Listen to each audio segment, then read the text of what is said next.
Eu sou Francisco Aparecido Cordão, eu sou do Conselho Nacional de Educação atualmente no meu 4º mandato, porque eu fui do Conselho Nacional de Educação, entrei em 98 e fui reconduzido, depois saí, porque inclusive o próprio regimento do Conselho permite uma única recondução. Fiquei fora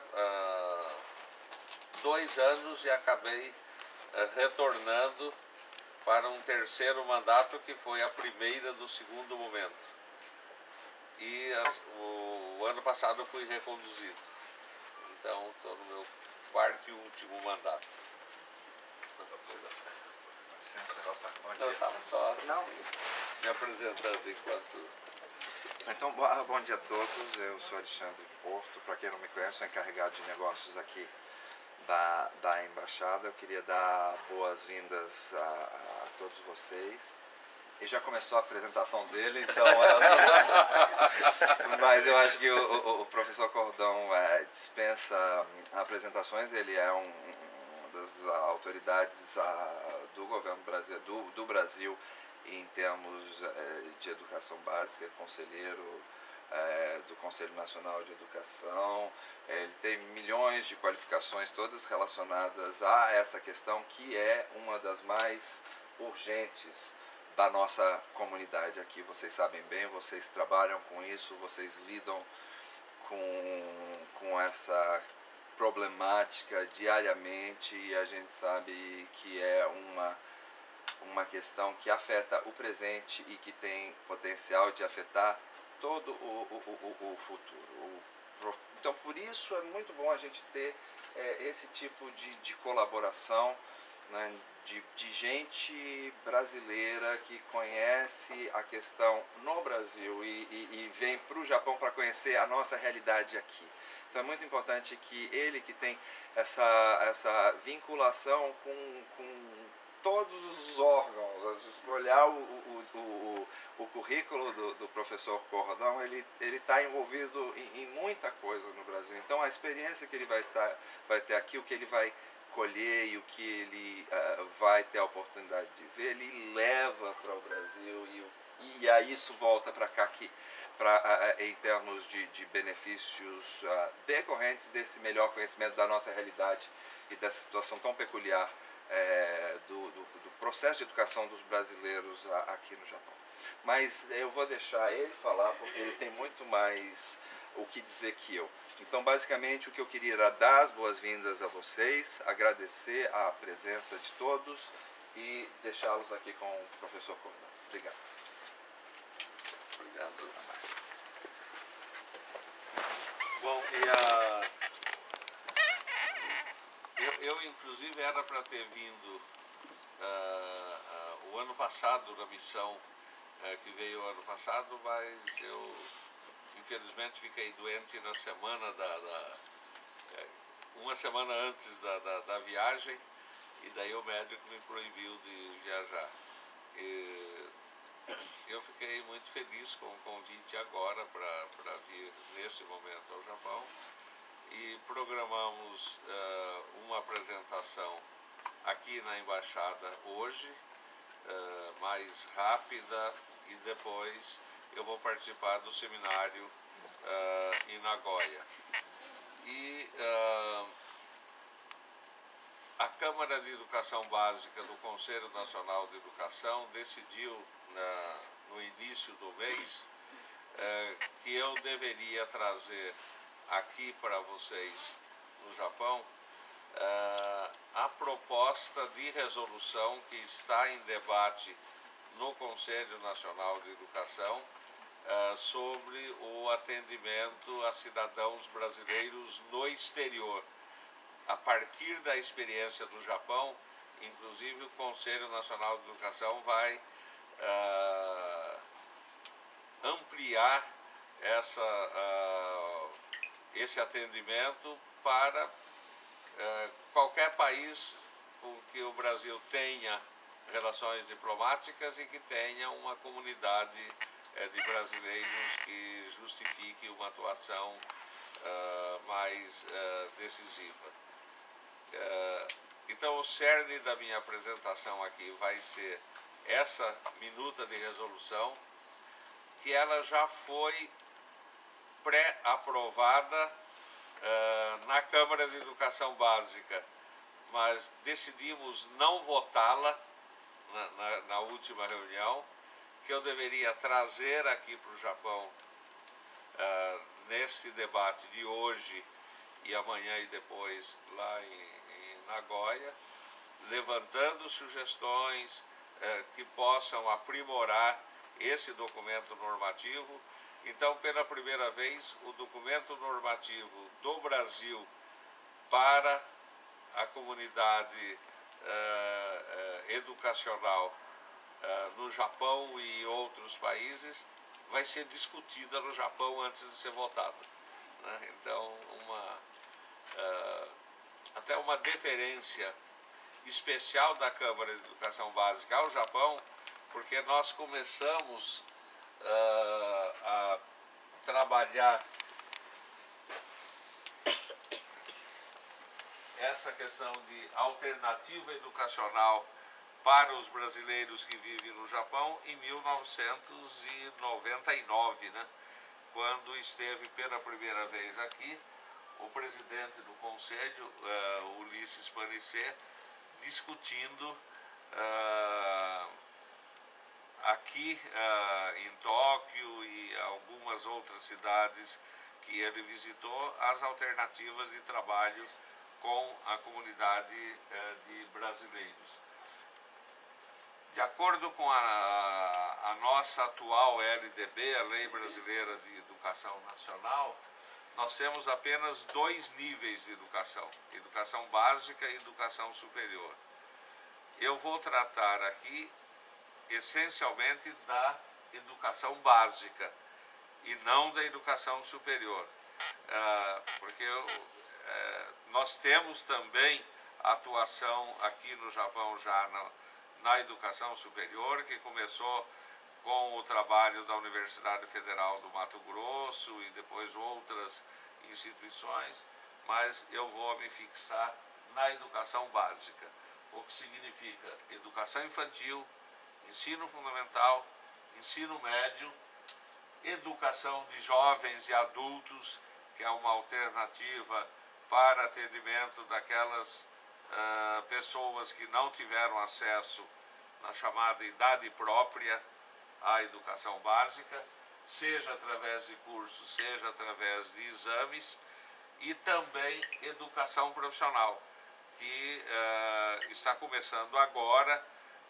A resolução que autorizou a atuação também na educação profissional é do ano passado, então é bastante nova, e a nova resolução agora incorpora toda a educação básica, educação infantil, ensino fundamental e ensino médio,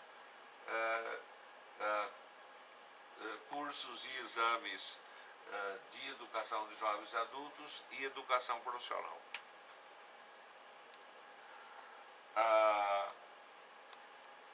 Depois, este PowerPoint vai ficar à disposição de vocês aqui. Acho que a embaixada pode inclusive repassar para todos os que queiram uma cópia, né?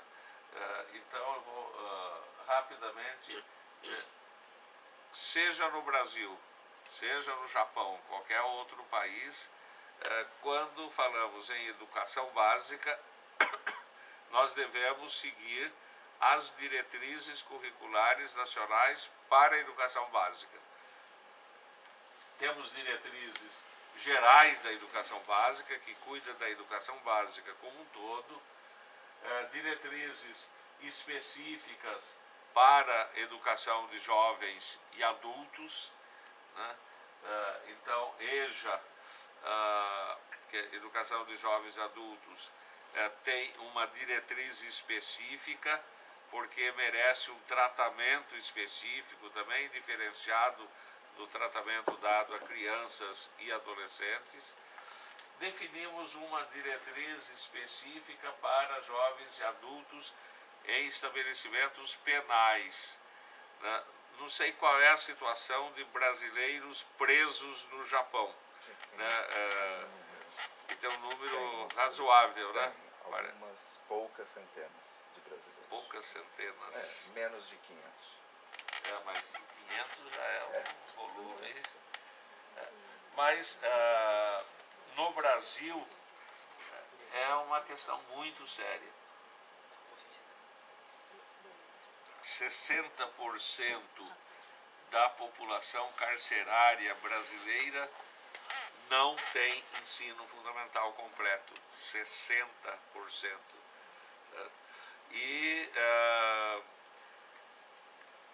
E o tempo que eles estão encarcerados é muito mal aproveitado, certo? E poderia ser muito melhor aproveitado, especialmente pela educação, tanto educação básica quanto educação profissional. Nós conseguimos chegar a um acordo de uma diretriz, demorou 2 anos de debate conjunto entre o Ministério da Educação e o Ministério da Justiça. Então foi um trabalho conjunto de Educação e Justiça, ficou muito bom, e a gente está começando pelas prisões federais, porque aí o governo federal pode impor uma diretriz. Com as prisões estaduais tem que negociar. Então aí toda uma negociação, mas está caminhando bem, porque os principais estados, os estados mais populosos do sul-sudeste aderiram a essa proposta. Então isso acaba influenciando o resto do Brasil. EJA, 2 anos e meio, 2 anos para a segunda parte do ensino fundamental mínimo, e 1 ano e meio mínimo para o ensino médio. Idade mínima de 15, 18 anos para a matrícula, e a possibilidade, inclusive, de educação à distância. Essa questão de 15, 18 anos para a matrícula tem dado bastante discussão, porque nós entendemos que, a partir da Emenda Constitucional 59 de 2009, que diz que o ensino é obrigatório dos 4 aos 17 anos, certo? Não pode mais ocorrer, como estava ocorrendo em várias unidades da federação, que aos 15 anos, ele era praticamente, o adolescente era expulso para a educação de jovens e adultos, certo? Ele tem o direito de concluir o seu ensino regularmente, e a defasagem de idade série no Brasil ainda é alta, certo? É alta essa defasagem, mas ele tem direito de concluir o ensino que iniciou na idade certa. Ele até pode ir para a EJA, Educação de Jovens e Adultos, mas não obrigatoriamente ir para a EJA. Também, em relação à educação infantil e ensino fundamental, temos diretrizes específicas para a educação infantil. Depois que nós definimos as diretrizes de educação infantil, nos obrigamos a definir diretrizes mais operacionais também, para a organização das escolas e turmas de educação infantil, que mesmo no Japão teria que seguir, uma escola que atende cidadão brasileiro tem que seguir, para o ensino fundamental de 9 anos, porque uma coisa é o ensino fundamental com 8 anos, outra coisa é com 9 anos. Não significa simplesmente que o último ano da pré-escola vira primeiro do ensino fundamental. Não é a mudança não é apenas nominal. O currículo de 9 anos tem que ser retrabalhado como um todo. E nós estamos propondo nessa diretriz que os 3 primeiros anos do ensino fundamental eles sejam trabalhados como um ciclo único de alfabetização,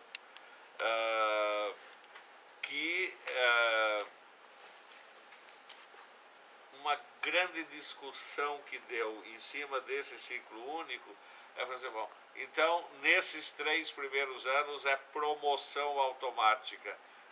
Não é promoção automática, é progressão contínua, é outra coisa. Quer dizer, o aluno tem que ser continuamente avaliado, continuamente acompanhado e continuamente devem ser utilizadas as informações ou o seu conhecimento anterior como alavanca para novos conhecimentos, de tal sorte que ao final de 3 anos ele esteja plenamente alfabetizado. Esse é o direito dele em termos de alfabetização, condições plenas de leitura e de escrita, que ele tenha condições de não apenas dominar os códigos de leitura e escrita, mas saber o que ele está lendo, se comunicar adequadamente na linguagem escrita, etc., bem como a alfabetização também na linguagem matemática, certo? Aprendizado de matemática, isso é absolutamente essencial. E daí vem a briga, mas e daí não pode dar ciências, né? Isso tem que ser trabalhado de maneira integrada. Uma das grandes discussões no ensino fundamental de 9 anos, lá no Brasil, é a idade de corte que nós colocamos no dia 31 de março, o início do ano letivo. Claro, se está num país que o início do ano letivo acontece no segundo semestre, essa idade de corte vai para o segundo semestre. Mas se está num país que o início do ano letivo é fevereiro, março, é março. Colocamos o dia 31 de março para não ficar aquela de que não, tem uma escola que começa no dia 15 de março, outra começa no dia 15 de fevereiro, começa depois do carnaval. Ficou uma data 31 de março, que aliás foi a data que nós acordamos com os países membros e associados do Mercosul. O Mercosul inteiro adotou 31 de março, até porque, principalmente nos estados de fronteira, há muito trânsito de alunos do Brasil para o Paraguai e vice-versa, Argentina, Uruguai, né, e até Chile, Bolívia, Venezuela agora, que integra também o Mercosul. Algumas sentenças judiciais bagunçaram um pouco essa diretriz, porque algumas escolas particulares, motivados, eu ouso dizer até que talvez mais por motivos comerciais do que por motivos educacionais, estão forçando, entre aspas, os pais a matricular os seus filhos numa idade cada vez menor para a alfabetização, né? E então, como meu filho vai ser reprovado na pré-escola? Não, é um outro ciclo de trabalho educacional. Também para a educação profissional técnica, nós temos diretrizes específicas e para o ensino médio de maneira integrada. Então, tem um parecer que aprovou uma experiência curricular inovadora de ensino médio. O ensino médio inovador começou com 300 escolas, depois 1.000, agora está com quase 3.000, quer dizer, está tomando corpo em todas as regiões, né, do Brasil. diretrizes para o ensino médio, para a educação profissional técnica, tem um catálogo nacional de cursos técnicos de nível médio para orientar as escolas na escolha dos cursos que devem ser oferecidos. Esse catálogo ele é atualizado ano a ano, tem uma comissão nacional de atualização desse catálogo.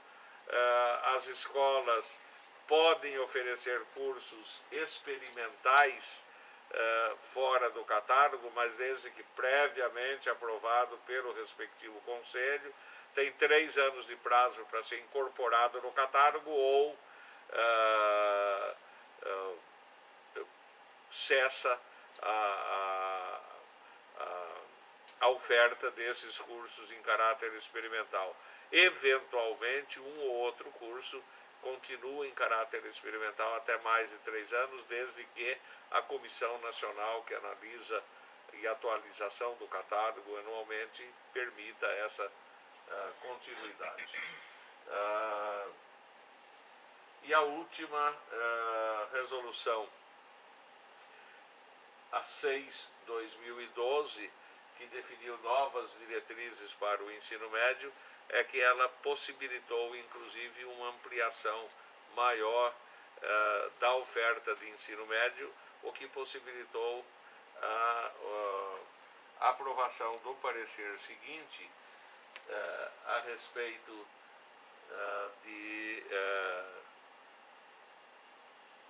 que é aquele 2/2012, não, antes, cadê? Ah, não, está no slide seguinte. É que eu incluí também um slide aqui, depois eu volto a falar sobre isso, de outras diretrizes que foram também definidas e que devem ter tratamento integrado.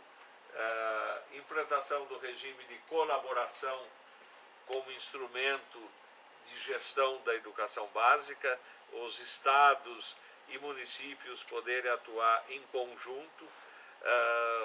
Por exemplo, no noroeste de São Paulo, 17 municípios resolveram criar um sistema educacional integrando os 17 municípios, que tem planos próprios, etc.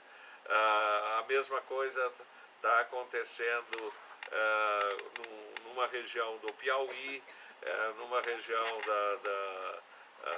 de Pernambuco, e várias outras, no Acre também tem uma experiência similar já.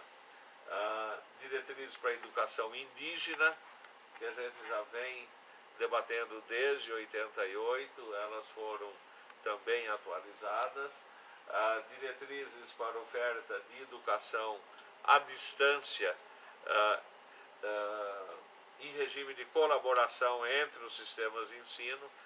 Essa resolução ainda está aguardando homologação do senhor ministro, está ainda, portanto, ela não está fechada ainda, porque quando o Conselho define uma resolução normativa, um parecer normativo, o parecer vai para o senhor ministro para homologação. Após a homologação ministerial é que a resolução é definida, certo? Então é um ato jurídico complexo, né, que você que fez a democracia aí, né, então não basta a aprovação do Conselho, tem que ter a aprovação do Conselho, do parecer, a homologação do ministro, a resolução final do Conselho Nacional de Educação. Os 3 atos é que complementam. Para quilombola, também orientações para a formação de docentes para a educação infantil, é um ponto polêmico que também ainda está aguardando homologação do senhor ministro. Tem um parecer, uma resolução importante definindo diretrizes nacionais para a educação em direitos humanos, que é um tema transversal da maior importância para ser tratado no âmbito de todas as escolas, da educação básica e da educação superior. Outro sobre educação ambiental, né, que também cada vez mais importante, e sobre o regime de colaboração entre os sistemas de ensino. Isso também está aguardando homologação do senhor ministro, porque é um tema que envolve uma ampla negociação entre União, Estados e municípios. Mas, está dizendo, no Japão nós começamos em 99, estabelecimento de normas para as escolas brasileiras no Japão, a partir da visita do professor Ulisses Panicet, na primeira missão, quando foi realizado o primeiro exame de enseja com a colaboração do Estado, da Secretaria de Educação do Estado do Paraná.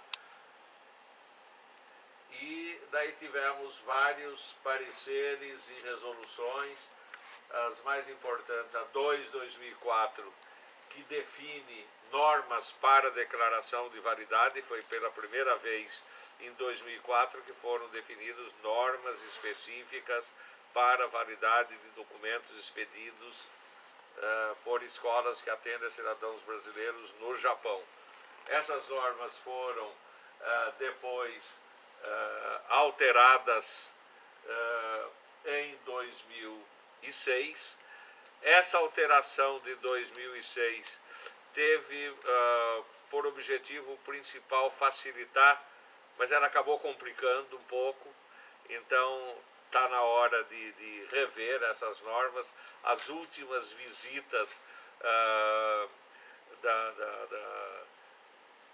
as últimas missões brasileiras no Japão revelaram que essas normas carecem de atualização. E a resolução, o parecer 5 e a resolução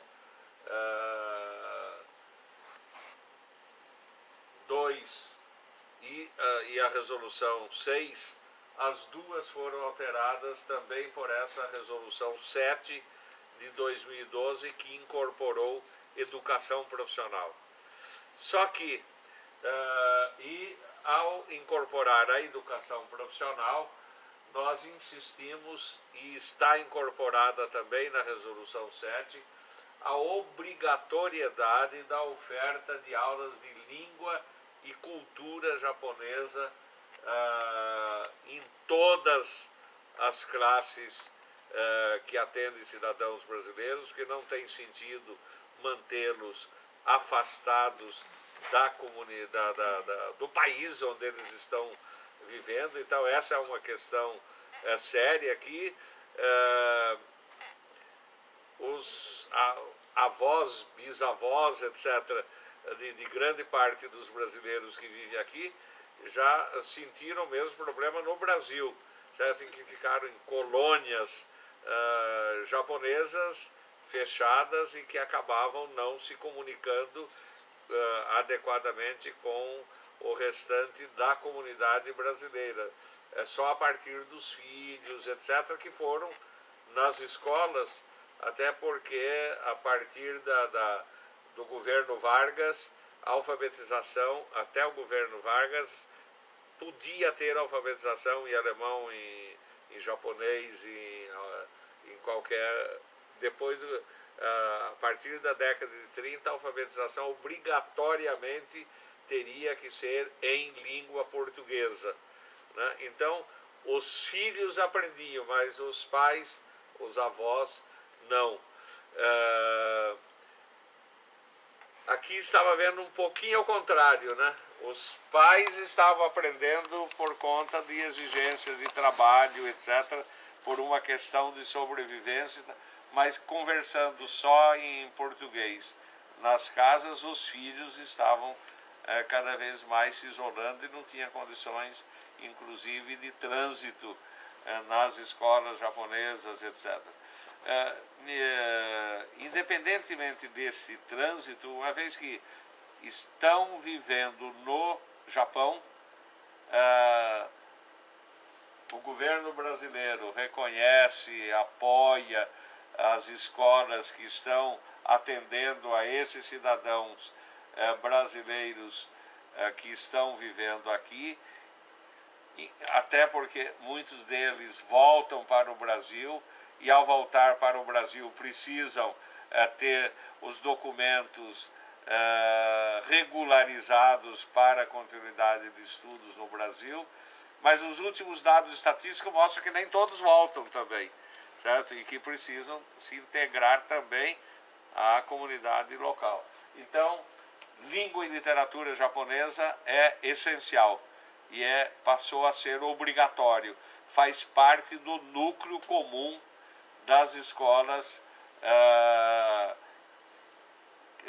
no Japão, da mesma maneira que, de acordo com a nova resolução, se implantar uma escola na Holanda, a mesma coisa, na França, em qualquer lugar. Exigência de cadastro no censo escolar, né? Então a escola tem que se inscrever no censo escolar e anualmente preencher o cadastro de censo escolar, porque o que estava acontecendo, a gente ficava sabendo que uma escola que tinha sido homologada não existia mais, às vezes 2 anos depois, né? Pior, às vezes por denúncia de pais que dizendo não existe mais a escola, o diretor sumiu, não tenho documento e não tenho como achar esse documento. Quer dizer, começa do zero. Ele teve escola, só que ninguém sabia. Né? Então, esse censo escolar ele terá que ser preenchido e a partir dessa resolução 7, portanto, para 2013 é obrigatória a participação no censo, é obrigatória a inclusão de língua e cultura japonesa, certo? E é obrigatório a autorização tanto para a educação infantil quanto para o ensino fundamental, para o ensino médio, EJA e educação profissional técnica de nível médio. A partir desse slide aqui, tem um projeto de resolução que está sendo discutido na Câmara de Educação Básica do Conselho Nacional de Educação, como eu já disse. Ele foi pré-aprovado. Eu fui autorizado pela Câmara a apresentá-lo aqui para vocês e levantar sugestões para aprimoramento. Então aqui simplesmente não se limitem a me escutar, né? Tendo dúvidas, críticas, sugestões, levantem, tá? Eu estou trazendo a proposta articulada da maneira como está sendo planejada, que daí facilita sugestões. Inclusive, se vocês, por um motivo qualquer, não deram as sugestões agora, certo? Mas querem dar as sugestões depois, eu não pus aqui embaixo, eu achei que eu tinha colocado. O meu e-mail pessoal, podem mandar no meu e-mail pessoal a qualquer momento. Nós pretendemos votar essa resolução ou agora na próxima reunião de fevereiro, ou se em função do volume de sugestões não chegarmos a um acordo na reunião do final que é da próxima semana, né? Na reunião de março, primeira semana, mas no máximo março ela estará votada. Claro que daí depende de homologação do senhor ministro, etc. Mas a assessoria internacional do MEC está acompanhando esse debate bastante de perto. A Câmara, a Secretaria de Educação Básica do MEC também. Então, a hora que o Conselho aprovar no mês de março, já há um acordo com o próprio Ministério da Educação para a homologação rápida do senhor ministro para imediata aplicação. Professor, o senhor falou do e-mail, mas não deu o endereço. Ah, não dei? Não.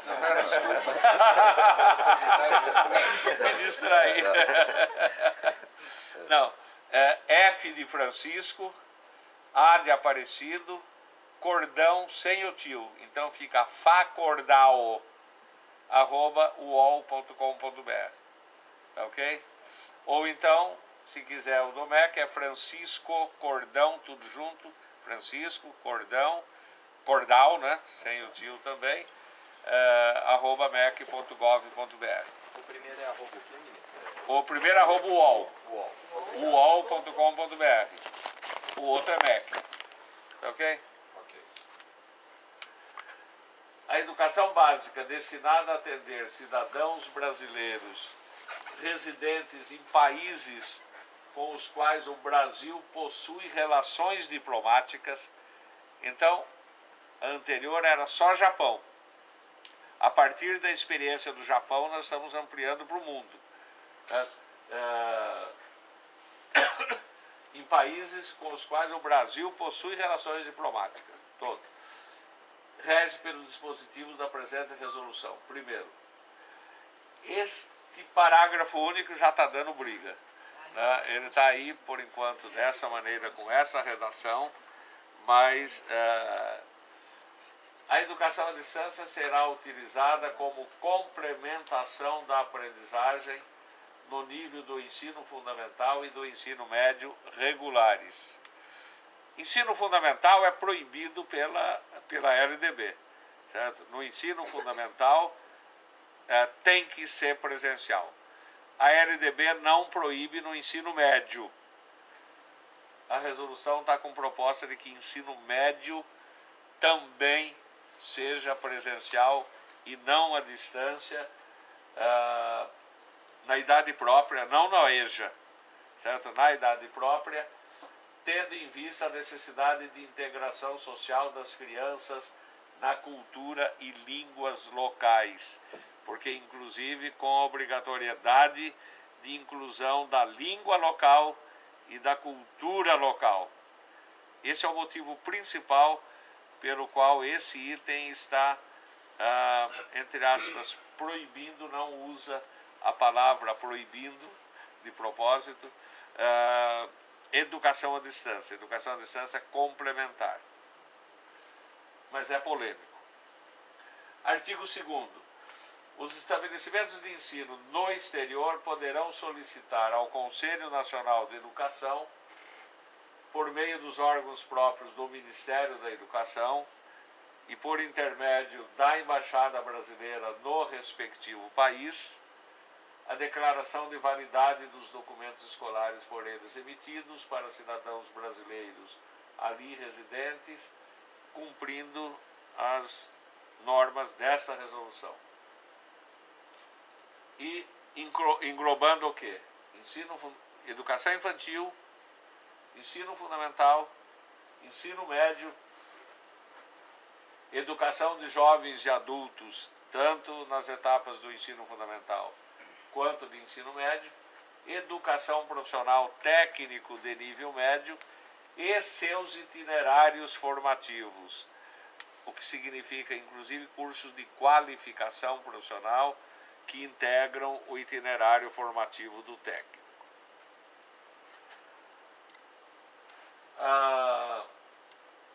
Condições essenciais, no artigo 3º, para que o estabelecimento de ensino possa se adequar às normas desta resolução e possa emitir documentos escolares válidos no Brasil.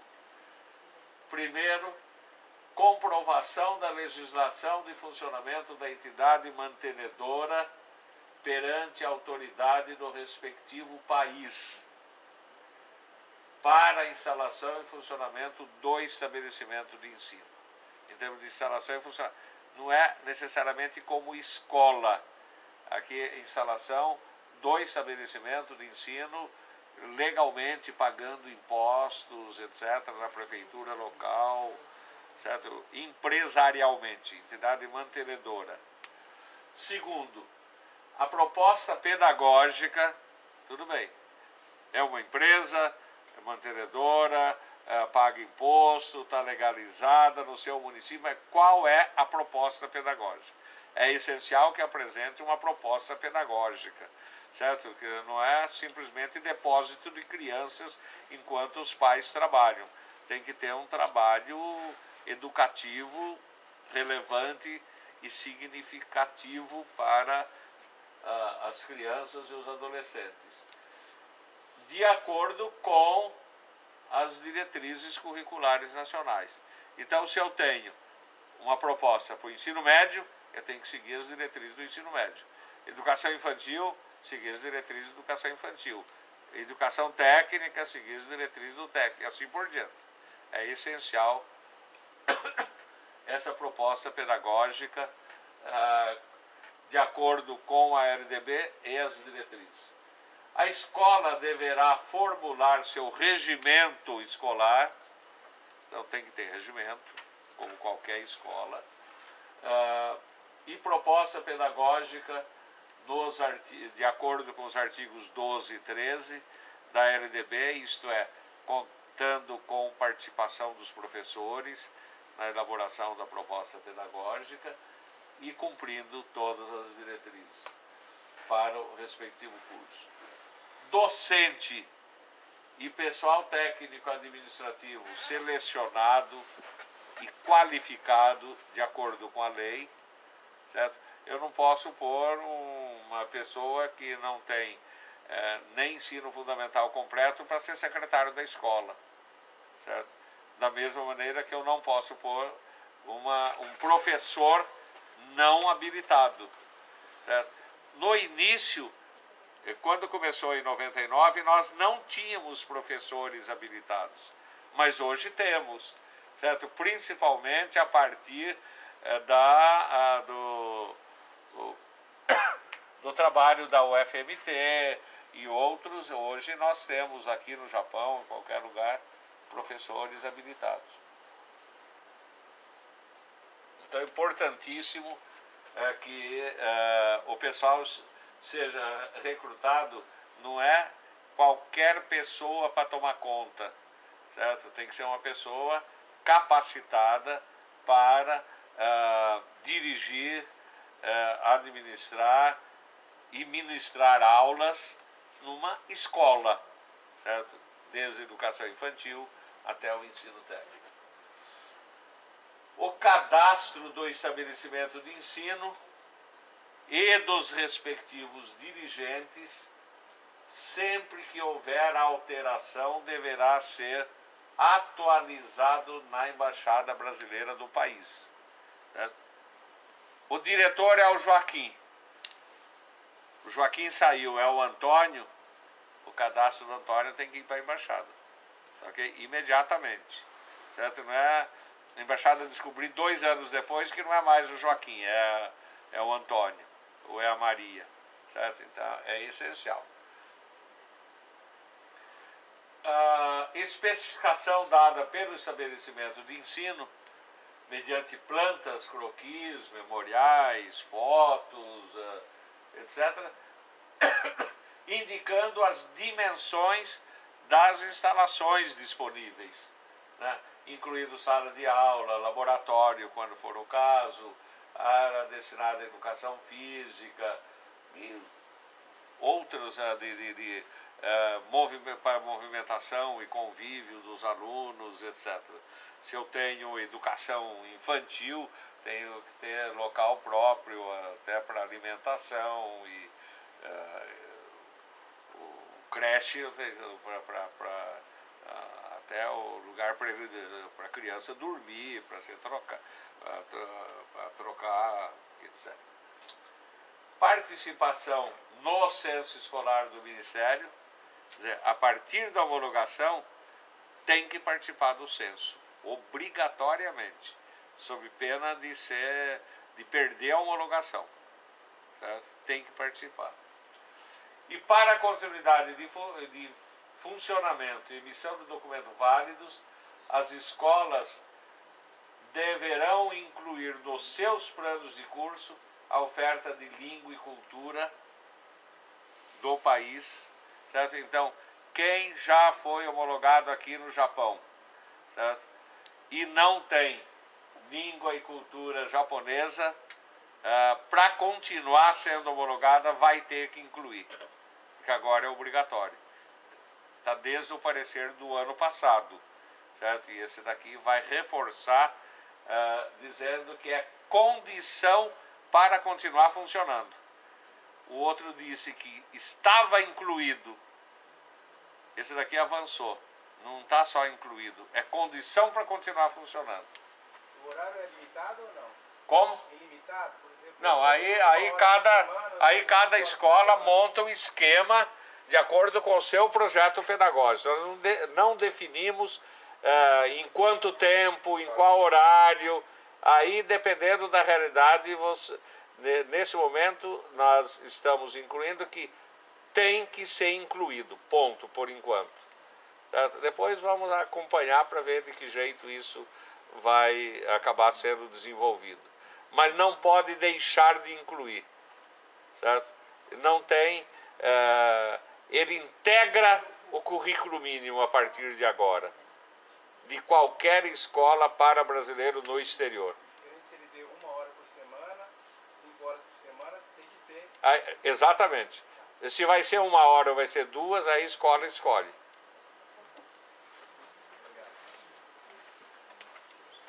Mas tem que ter. Não pode deixar de escolher. A escolha é só quanto ao tamanho, mas não a dimensão. A escola pode escolher, mas a existência não. A existência é obrigatória. Professor. E condição para continuar funcionando. Professor, ainda sobre essa questão da língua, não se faz aqui referência à habilitação, qualificação de quem vai dar esta aula? Não. Todo professor tem que ser habilitado. Isso é a regra geral. Sim. Certo? Então, agora, claro que aí, dependendo de cada realidade, eu posso ter, mas não é simplesmente porque a pessoa é japonesa que pode dar aula de cultura japonesa. Ela tem que estar habilitada para o magistério. E você tem no Japão pessoas habilitadas para o magistério de língua japonesa. Isso não existe dúvida, né? Então, segue a regra geral. A regra geral anterior, aqui, ó, o item...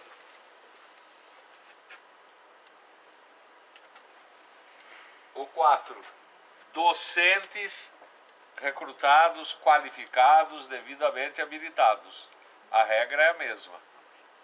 De preferência que esse professor nativo não só tenha habilitação para o magistério, bem como especialização para o ensino de idioma para estrangeiros, né?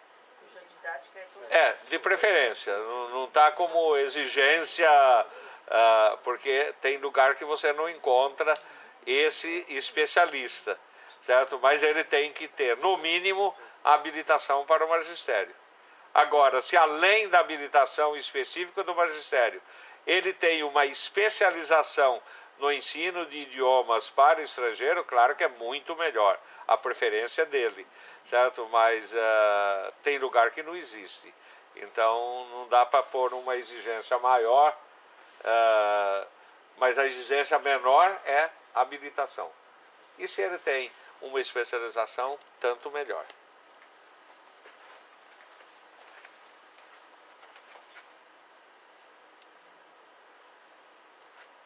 As condições estabelecidas no artigo anterior, aquelas, todas as condições que eu acabei de apresentar, elas deverão ser comprovadas e instruídas com a devida documentação quando do envio à apreciação da Câmara de Educação Básica do CNE via embaixada. Agora nós estamos montando um sistema a partir da aprovação dessa resolução, depois de homologado, etc. Essas autorizações, elas entrarão no sistema EMEC, tudo informatizado. Então os documentos terão que ser escaneados, colocados no EMEC. Isso vai agilizar muito mais, certo? Porque em papel, manda todo o papel para cá, para a embaixada, depois a embaixada manda para o MEC, né? No MEC vai para a assessoria internacional, é aquele monte, né? Certo? De papel, vai para a assessoria internacional, depois vai para a Secretaria de Educação Básica, e se por acaso ainda o processo inclui educação infantil, ensino fundamental, EJA, ensino médio e educação técnica, o papel chega na Secretaria de Educação Básica, vai para a coordenação de educação infantil, que depois vai para a coordenação do ensino fundamental, depois vai para a coordenação do ensino médio. Se tem educação de jovens e adultos, vai para outra secretaria, não é de educação básica, é a SECADI, que cuida de educação de jovens e adultos. Se tem técnico, vai para outra secretaria de educação técnica, etc. Quer dizer, até fazer esse trânsito, 2 anos, né? Demora. Pelo sistema EMEC, a hora que entra, cada um vê o seu, lá no sistema. Então, a assessoria internacional examina e já dispara. Fala, SECADI, tem educação dos jovens e adultos. SEB, olha, tem aqui educação infantil, tem ensino fundamental, tem ensino médio. Cada coordenação já recebe, num único despacho, já recebe o seu. Certo? CETEC, tem aqui técnico de nível médio. Cada um examina o seu e já devolve no mesmo processo eletrônico, que a secretaria, a assessoria internacional já recebe, está tudo ok, dá o parecer final, manda para o conselho. O conselho dá o parecer, vai para... Esse trânsito via internet é muito mais rápido e não dá para agora, em 2013, continuar com papel, certo? Então, e o sistema já está montado, certo? Essas escolas vão entrar no mesmo sistema das demais escolas brasileiras de educação básica e superior. Então, irá facilitar bastante. O parecer favorável da Câmara de Educação Básica, devidamente homologado pelo senhor ministro, é condição essencial para que o estabelecimento de ensino possa ter seus certificados e diplomas, bem como os demais documentos escolares válidos no Brasil. Certo? Quer dizer, enquanto não foi aprovado, enquanto não saiu lá no Diário Oficial, né, não está autorizado. E, portanto, os documentos não têm validade nacional. Isso para qualquer curso, certo? Do ensino fundamental ao ensino técnico, qualquer um. É essencial essa aprovação. A validade dos certificados emitidos para fins de continuidade de estudos no âmbito da educação básica, obviamente não impede que a escola que receba o aluno faça as devidas adaptações. Isso é garantido pela lei para todo cidadão brasileiro. Os alunos procedentes de estabelecimentos sediados no exterior, cujo ensino ministrado for considerado válido em território brasileiro, terão seus certificados de conclusão do ensino fundamental, médio, etc., e diplomas de técnico de nível médio, reconhecidos e aceitos no Brasil para todos os fins e direitos, tá? Tanto os certificados quanto os diplomas.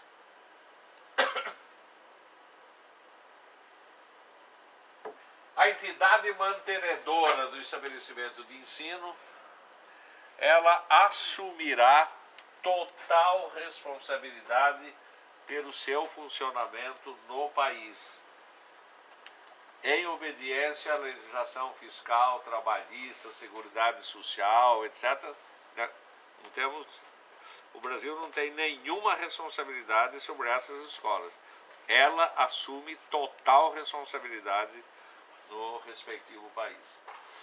Quando ocorrer encerramento de atividade da escola, elas deverão tomar as seguintes providências.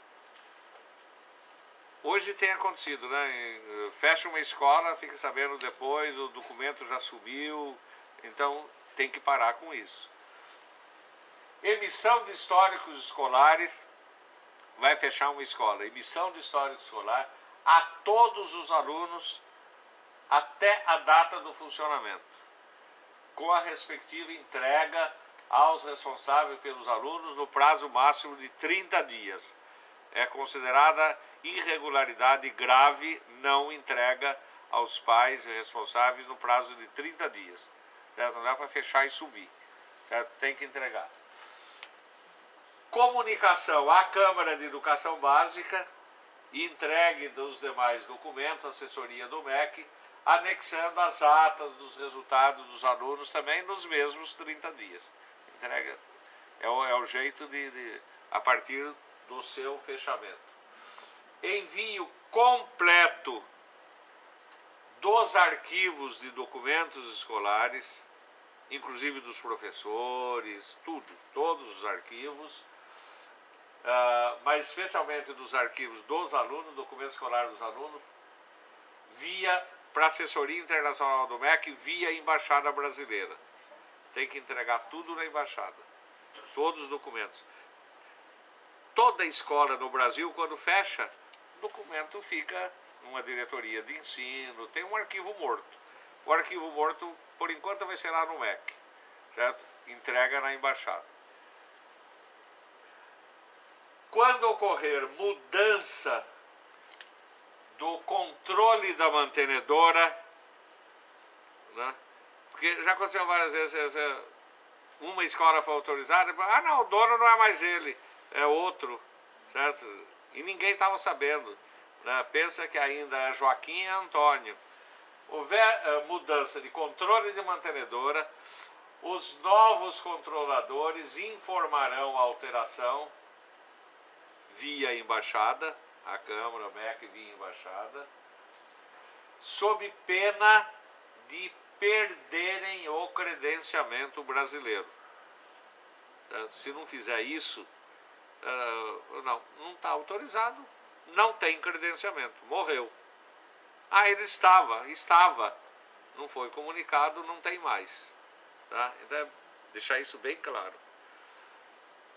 Eventuais irregularidades cometidas pelos responsáveis por escolas que atendem cidadão brasileiro no exterior, relacionadas com o objetivo que se destina à escola, estão sujeitas às sanções previstas na legislação e normas educacionais vigentes.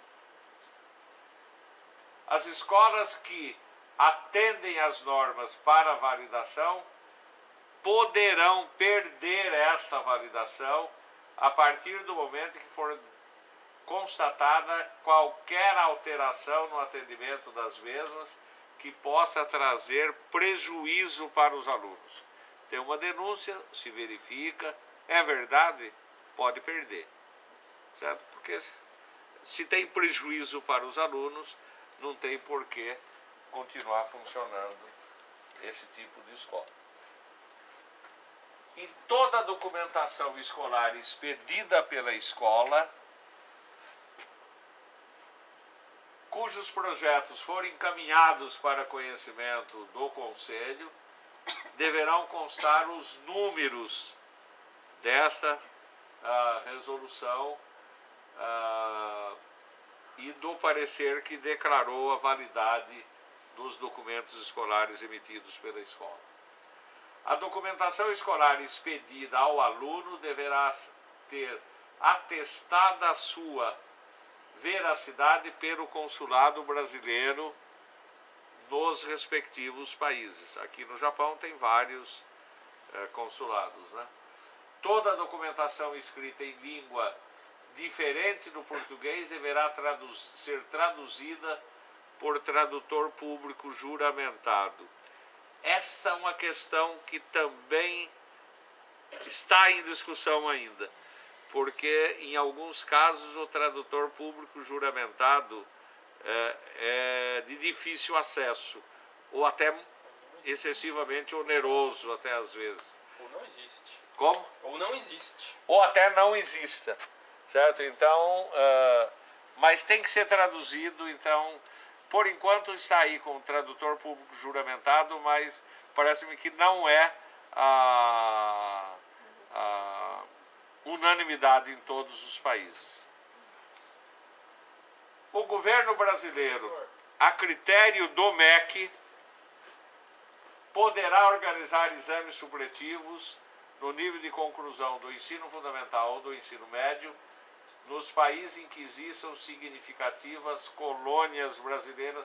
Esse termo colônia brasileira deve ser substituído, porque está meio antigo, né? O assunto documentos. Como? Voltando ao assunto documentos, Ah, tá? Normalmente uma escola brasileira aqui no Japão, ela já vem com a documentação em português. Então acho que não tem a necessidade de fazer essa tradução. Ou tem necessidade? Porque já está em português. No nosso caso aqui no Brasil, no Japão. não, se tiver documentação, mas tem documento que não é em português. A autorização para funcionar é dado pela prefeitura local em japonês. Ah, sim. Certo? Caiu aquele lá na minha frente, eu não sei o que é. Se eu posso acreditar que é mesmo ou não. Então eu preciso da tradução em português. Não, mas eu me referia ao problema de transferência de alunos. Ah não, transferência de aluno é claro, você já dá em português. Mas alguns alunos têm a certificação japonesa que é feita de escola brasileira, não é também feito. Mas quando tem uma certificação japonesa, ela tem que ser traduzida. Obrigado. Tá ok?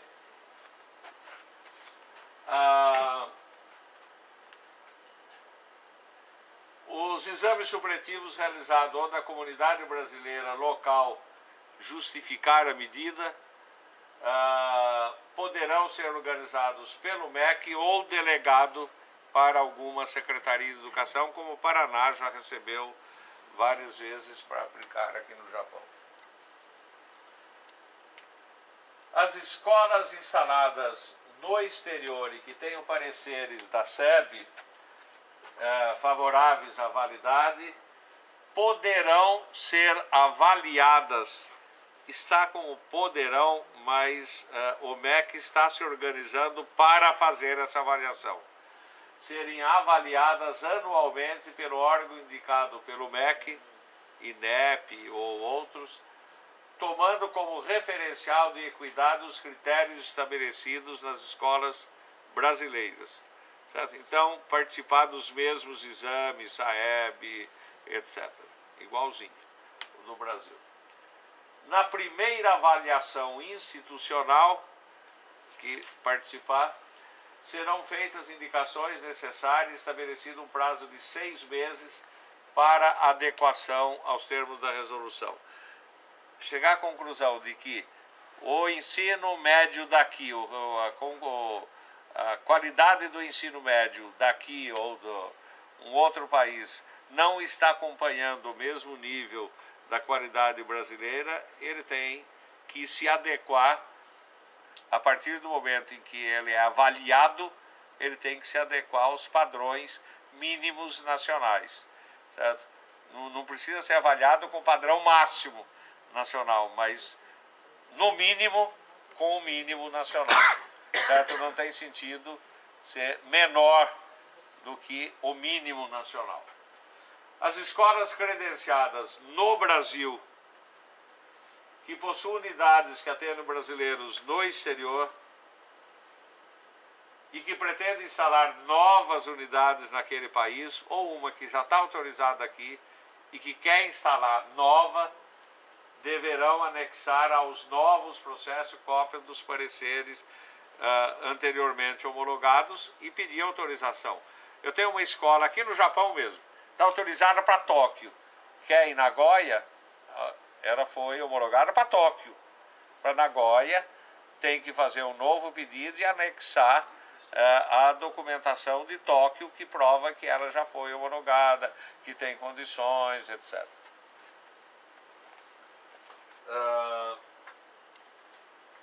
Aquelas que ainda não apresentaram a documentação para credenciamento, nos termos do artigo 3º, aqueles documentos todos, se tiver faltando documentos, vão ter 90 dias de prazo para regularizar, todo mundo.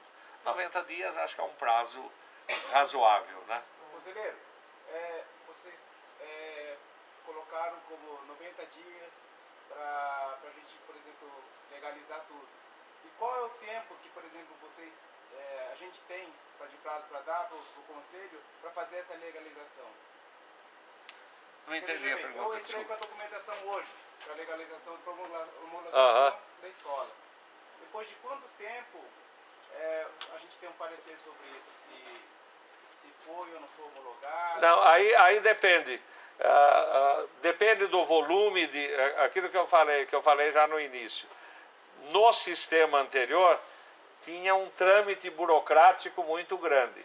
Nós estamos agilizando isso, colocando no EMEC. Agora, é difícil de dar uma data, os mesmos 90 dias ou 60 dias, porque tem que passar em vários órgãos, certo? Então, a gente até pensou em colocar prazo dos dois lados, certo? Mas isso é muito difícil por conta do trâmite burocrático. Veja bem, porque eu acho que teria que ser um negócio recíproco, né? Assim como vocês dão prazo para a gente colocar em 3 meses, então eu acho que se a gente entra com a homologação e não sai em 3 meses, eu não tenho como legalizar minha escola em 3 meses. Concorda comigo? Quem nasceu primeiro, o ovo ou a galinha? Não. Agora aqui, se você já está homologado, está faltando documentação, eu não estou dizendo que vai sair um novo parecer de homologação. Sim. Você tem que, em 3 meses, atualizar aqueles dados. Não precisa sair. Você entregou, está regular. Se entregou, já está regular. Claro, porque você já é homologado. Uma coisa é escola nova. Sim. Escola nova, entregou toda a documentação. Quanto tempo vai demorar? Não sei, porque tem uma análise complexa em todos os setores. Se eu tenho uma escola que é só de educação infantil, é mais rápida. Só de ensino fundamental, é mais rápido. Mas eu tenho educação infantil, ensino fundamental, ensino médio, EJA, técnico, demora mais. Agora, você já é uma escola homologada, então a sua pergunta é essa, né? Sim. Você já é homologado. Sim. Está faltando alguns documentos. Você tem 3 meses de prazo para entregar esses documentos. Entregou correto? Entregou, está regular. Conselheiro, eu não vou tomar o tempo. Depois que terminar isso aqui, eu vou pedir 10 minutinhos para o senhor poder me explicar. Eu não estou... Agora, se você entregar corretamente, aí tudo bem. Sim. Agora, só não está irregular se você não entregar todos os documentos. Claro. Ok, obrigado. É que eu também já entreguei os documentos há 3 anos. Não, é documento novo, né? É para escola nova. Mas há 3 anos. Até agora não saiu. Agora você vai ter que entregar o novo, né? Porque de 3 anos para cá mudou muita coisa. Claro. Professor, É a atualização. Nós temos aqui... Mas olha, essas questões todas, coloquem no e-mail, porque isso vai facilitar o debate. Certo? Eu entreguei os documentos há 3 anos. Todos esses documentos foram entregues há 3 anos. Eu tenho que entregar de novo ou não? Coloca essas questões todas, porque daí a gente aperfeiçoa a redação da própria resolução. Professor, uma outra questão. Nós temos aqui no Japão 18 escolas que já estão funcionando há alguns anos e que não tomaram a iniciativa de entrar com um pedido de homologação. Portanto, essas 18 são escolas livres. Não existe. Perante o sistema educacional brasileiro, elas não existem. São escolas livres. Mas estão funcionando, né, professor? Alguma medida tem que ser feita. Não, ser eu dado sei. um prazo Elas para estão que elas funcionando. estão.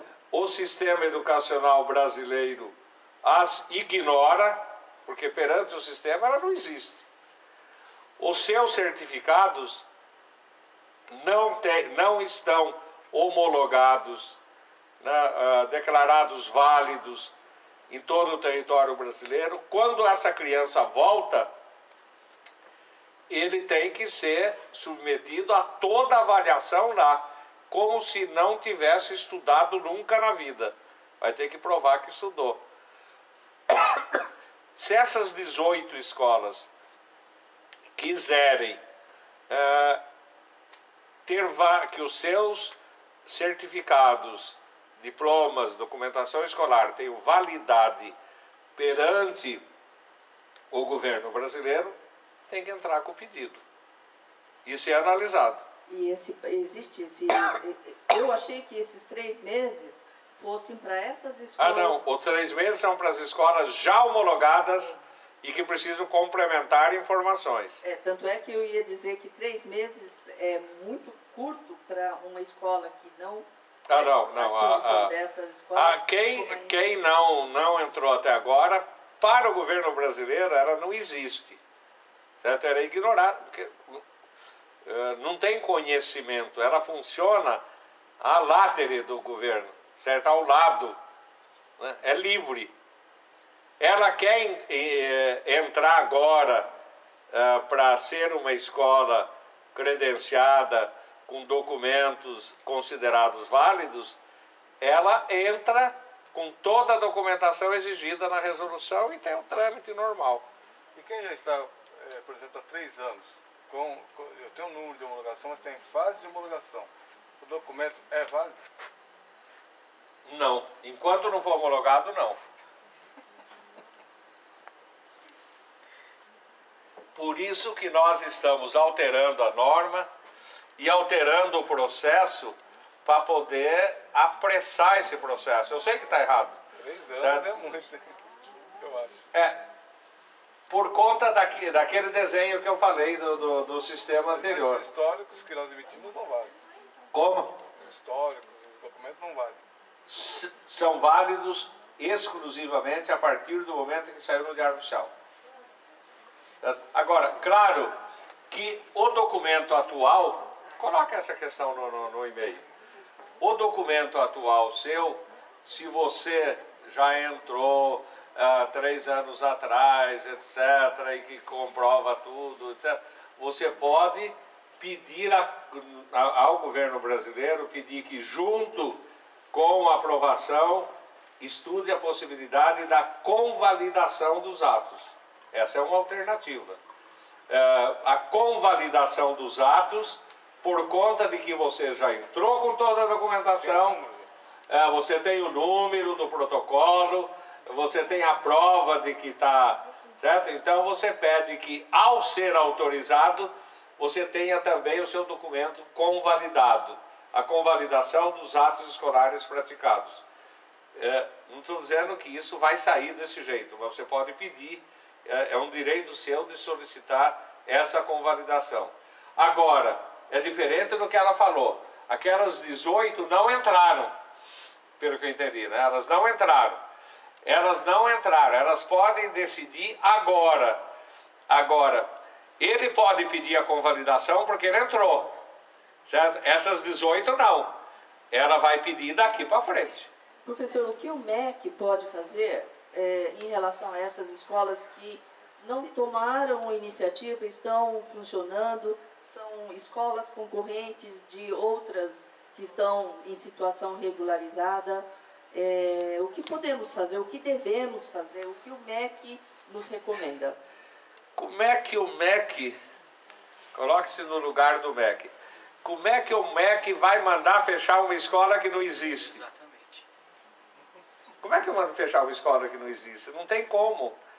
O MEC pode tomar atitude em relação às escolas existentes, que no mínimo entraram com o protocolo, certo? Agora, se ela nem entrou com o protocolo, certo? o MEC desconhece, a Embaixada Brasileira desconhece, não tem outras providências só em relação ao Código de Defesa do Consumidor ou algo similar. Aproveitando, né, a situação, por exemplo, escolas homologadas que mudaram de endereço, com a crise, por exemplo, tem escolas que estão 100% com videoaulas. E ninguém fiscaliza isso. A pergunta era exatamente essa. O MEC, eu acho difícil ele realmente tomar uma providência contra uma escola que não exista. Isso é absurdo. Certo. Em contrapartida, conselheiro, e aquelas que um dia conseguiram essa homologação, E depois sumiram. rapaz, e pior, continuam com as portas abertas, sem quadro profissional e complicando a vida do pessoal. O que nós estamos, qual a providência que nós estamos tomando agora? Primeiro, ela obrigatoriamente terá que preencher o censo escolar, certo? Todo ano. Então, na hora que, quando ela foi homologada, os professores estavam lá tudo certinho. A hora que ela vai preencher o censo desse ano, verifica, está tudo errado, certo?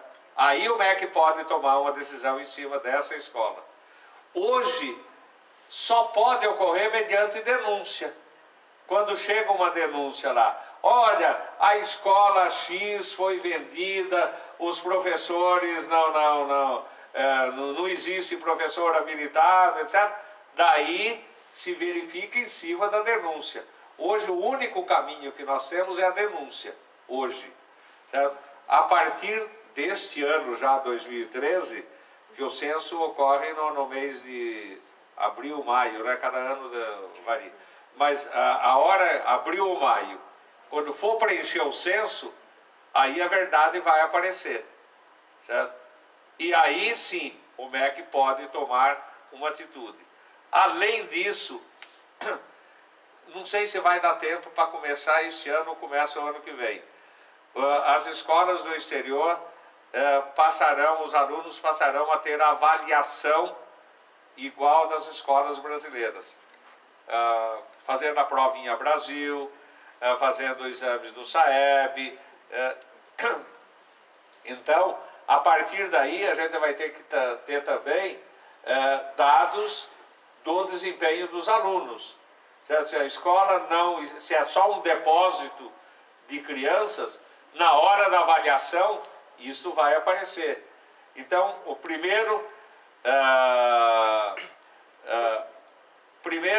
primeira providência é dar maior agilidade nos processos, certo? Maior agilidade nos processos, informatizando. Essa é uma coisa. Segundo, tomar conhecimento da atualização permanente através do censo. Foi homologado, é obrigado a preencher o próximo censo e assim todo ano.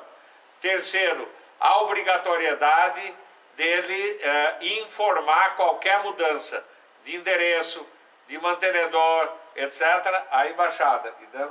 Ele tem 30 dias para informar Então, tem uma série de providências que estão sendo adotadas em paralelo para poder consertar esta resolução. Porque lá no Brasil tem supervisão direta, porque tem supervisor da Secretaria de Educação.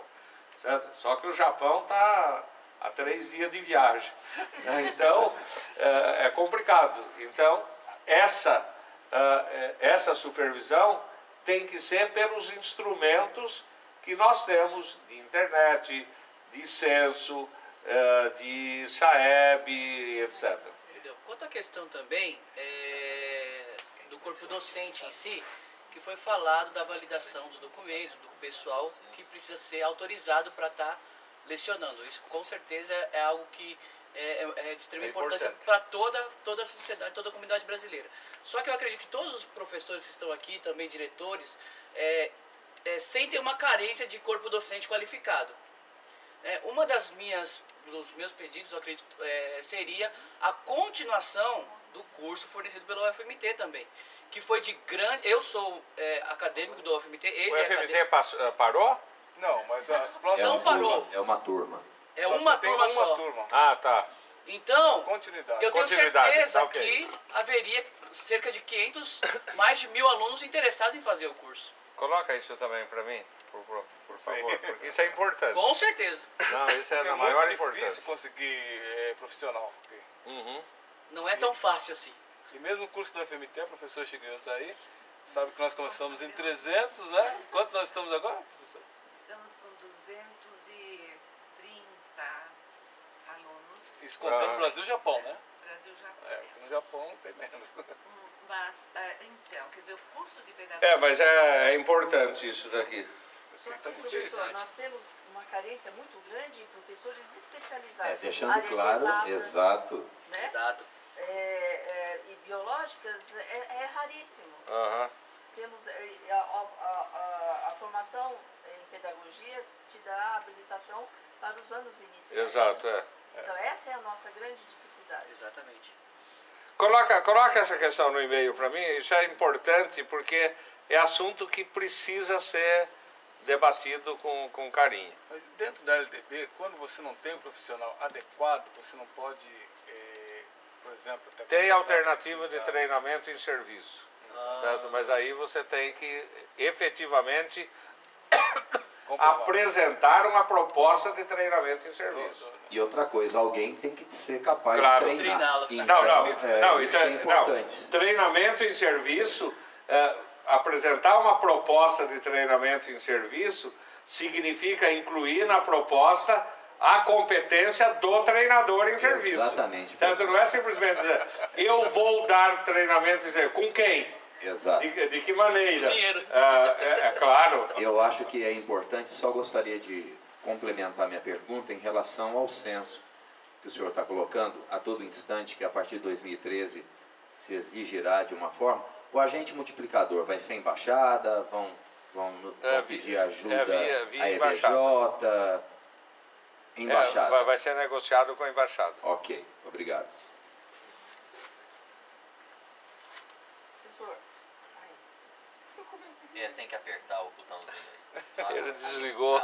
Na hora que ficar verde, aqui ó, aperta o botãozinho aqui, ficou verde. obrigada. Professor, essa documentação que já foi enviada, a exemplo do colega aí da frente, né? Que já faz 3 anos que está com a documentação lá no MEC, também será informatizada? Tudo. Essas vai que ser. estão lá em É porque o análise- que estão lá agora É. deve estar, espero que esteja em processo final, né? Daí sai a homologação e a partir daí está informatizado. então para análise ainda é papel. Ah, não, né? esses que estão lá continuam em papel. Os certo? próximos É. serão... E mais uma pergunta, professor. Todos os novos serão informatizados. Todas as escolas homologadas deverão participar do censo escolar, né? Todas. Existe um critério mínimo para se considerar escola? Por exemplo, a partir de tantos alunos no nível tal... Bom, aí o pessoal... aluno é considerado escola? Não, aí o pessoal do MEC o INEP é que está trabalhando esses critérios. Eu não... É porque aqui é uma realidade diferente, né? justamente- Coloca essa questão. É justamente... Coloca essa questão aí para eu passar para o INEP, porque é diferente na realidade do Japão com a realidade brasileira. Você tem um volume pequeno de alunos no ensino fundamental, outro no ensino médio, outro na educação infantil. Nessa ótica, a EBJ também tem dificuldades para considerar a partir de quantos alunos é considerado uma escola de... Exatamente. Eu não tenho resposta porque essa é um assunto, não é do Conselho, é do INEP, mas eu repasso a questão para eles. Ok, obrigada. Tá, obrigado.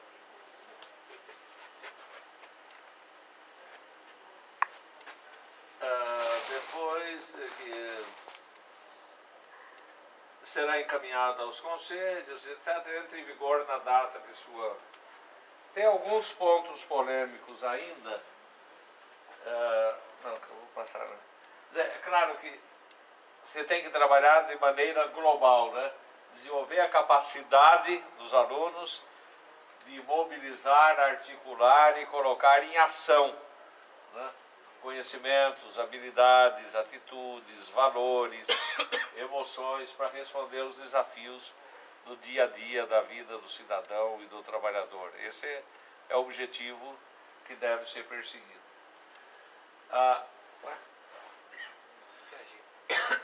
Nosso amigo.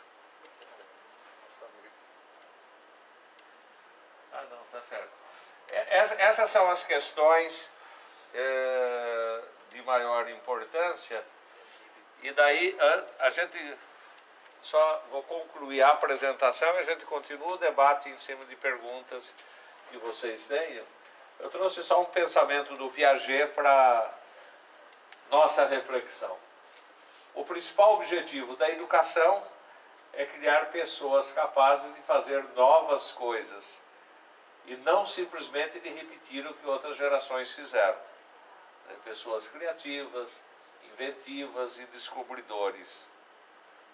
O segundo objetivo é de formar mentes que possam ser críticas, possam verificar e não aceitar o que lhes é oferecido. O maior perigo hoje é dos slogans, opiniões coletivas, tendência de pensamento handmade. Temos que estar aptos a resistir individualmente, a criticar, a distinguir entre o que está provado e o que não está.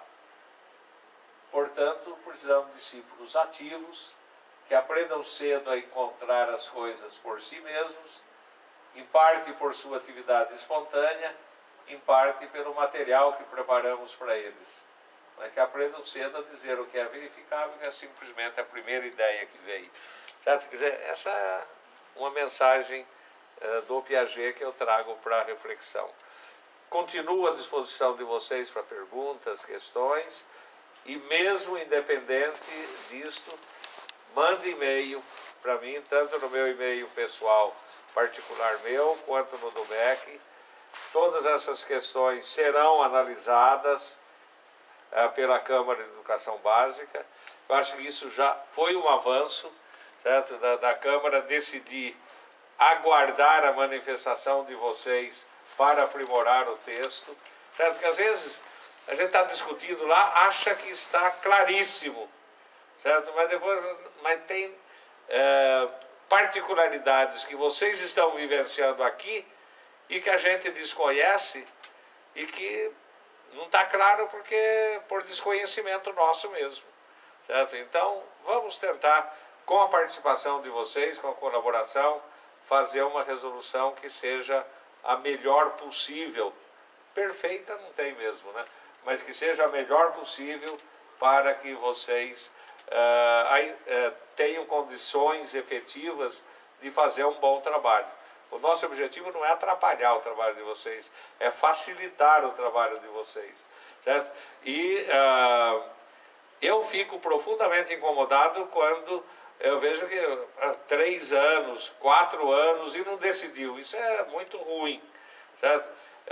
Tem até explicações por conta do trâmite burocrático, etc. Mas nada justifica.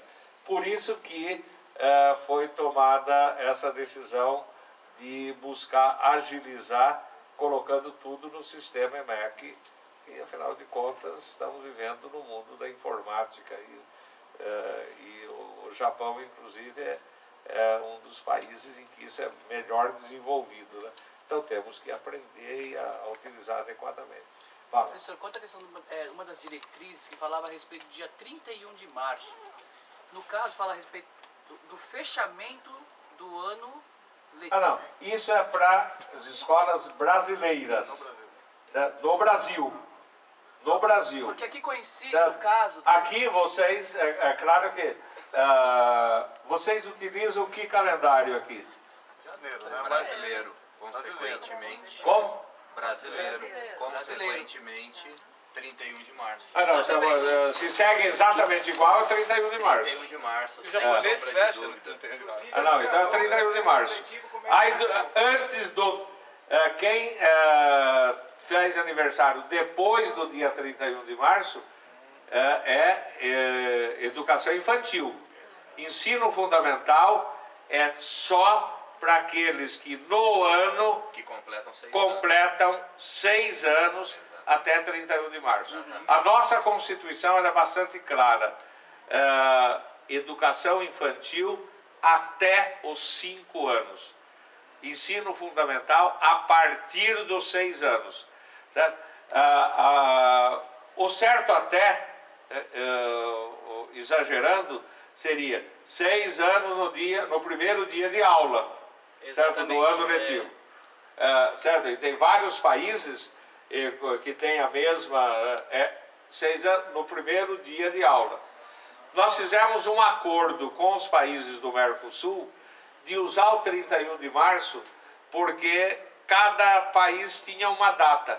Era 2 de fevereiro, era 15 de fevereiro, era 31 de março era a data limite máxima nos países membros e associados do Mercosul. Adotamos essa, certo? Porque 31 de março não ia prejudicar ninguém. Não ia prejudicar ninguém. Então é 31 de março. Agora, daí, algumas escolas brasileiras acabaram entrando na justiça, conseguiram liminar, que estão sendo caçadas agora, né? E até um dia desse eu recebi no conselho um pai dizendo, porque ele matriculou com liminar, né? Depois o juiz cassou da liminar, né? Ele falou, e agora, o que eu faço? Eu respondi para ele, pergunte para o juiz que deu a liminar, certo? Porque estava errada, certo? Você sabia. E daí ele foi conversar comigo. Eu falei, você tem alguma dúvida de quando o seu filho completa 6 anos de idade? Ele falou, não sei. Eu falei, tem ou não tem? Você fez ou não fez aniversário, festa de aniversário? Mas ele fez aniversário em agosto. A eleição é em outubro. Sinto muito, ele vai voltar na próxima eleição. Porque em maio ele não tinha 16.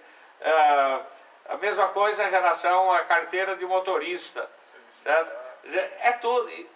E para as escolas, o calendário, eu não posso bagunçar o calendário, porque se eu tivesse uma metodologia em que a qualquer momento pudesse entrar, certo? Mas não é. Nós temos calendário fixo, então o calendário é que vai ditar a época da matrícula.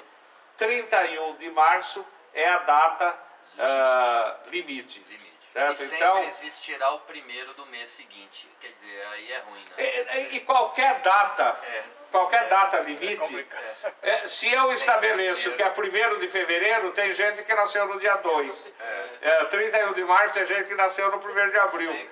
Não adianta. É assim mesmo. Qualquer data limite é assim. Caso haja nas escolas, então, uma criança que eventualmente foi, vamos por assim, adiantada. No método, exatamente. Teria que retroceder então essa criança para que ela se ajustasse a esse período? Não, o Conselho deu 3 anos de prazo, porque essa norma já é de 2008. Então, exatamente. Foi dado até 2011.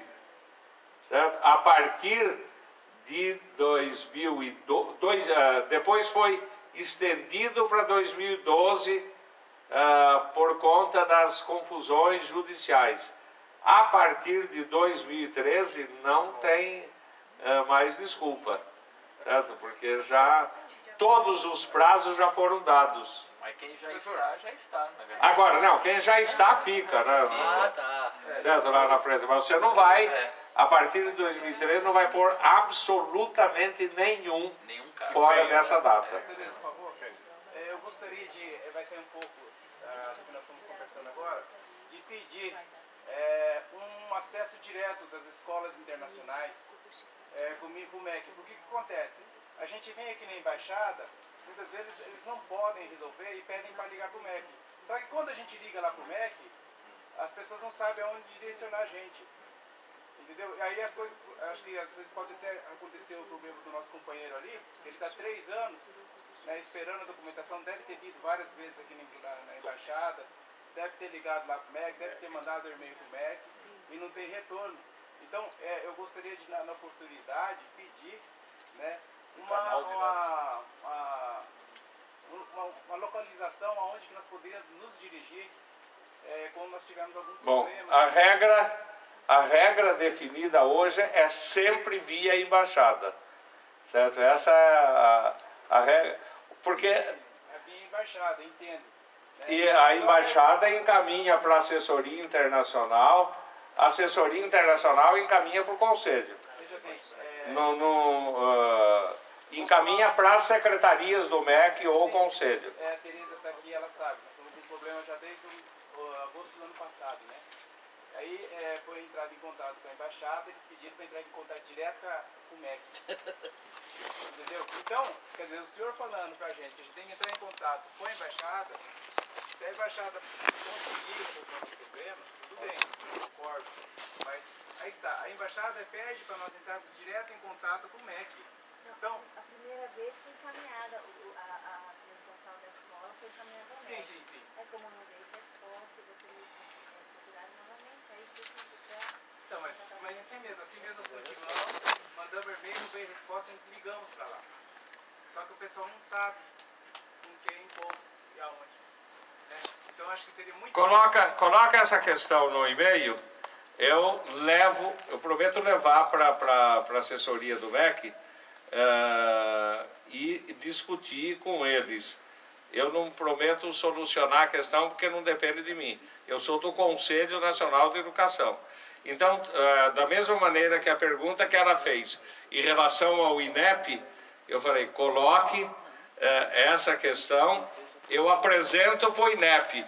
Eu não tenho nenhuma ingerência na assessoria internacional, no INEP, nos órgãos do MEC. A minha competência específica é no Conselho Nacional de Educação. Por essa eu respondo. Fora disso, o que eu estou prometendo é levar para eles. Mas a decisão é deles, não é minha. É complicado. Nós queremos trabalhar legalmente. Não, eu sei. Não entendo. Porque não tem respaldo de... Não. Por isso que eu estou dizendo. Eu prometo para vocês que eu levo ao órgão competente, mas a decisão é do competente, não é minha. Eu já mandei por e-mail, vi que é bem seguro, manda o spam lá e tal. Já foi mandado. Manda. Hoje, né? Já mandei hoje. Então vou aguardar a resposta. No e-mail de quem? Não no meu. Do senhor. Agora já? Já. Que rápido. Tá bom. Espero eu chegar no Brasil, não vou responder aqui.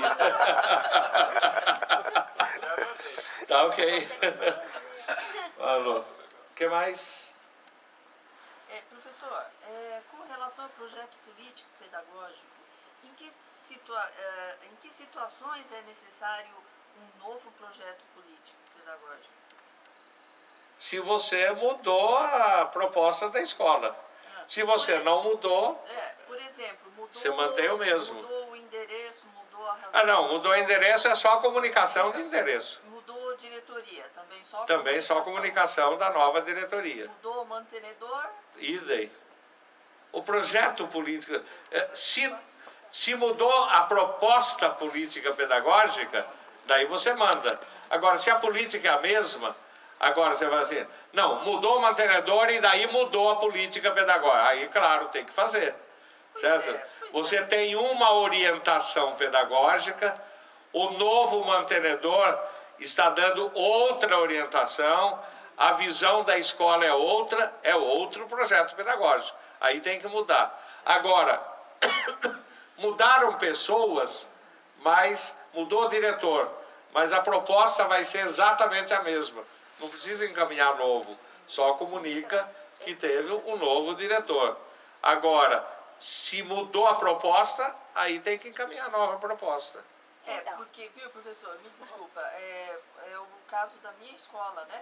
Eu estive com o senhor no ano passado, mudou, eu aproveitei na mudança de endereço, porque terminou o contrato de aluguel no local onde estava, e havia uma rejeição em relação ao nome antigo, muito infantil, né? Porque foi quando a escola iniciou, foi uma creche e a escola foi evoluindo, chegando a ser ensino médio. Então, os os jovens começaram a rejeitar o nome.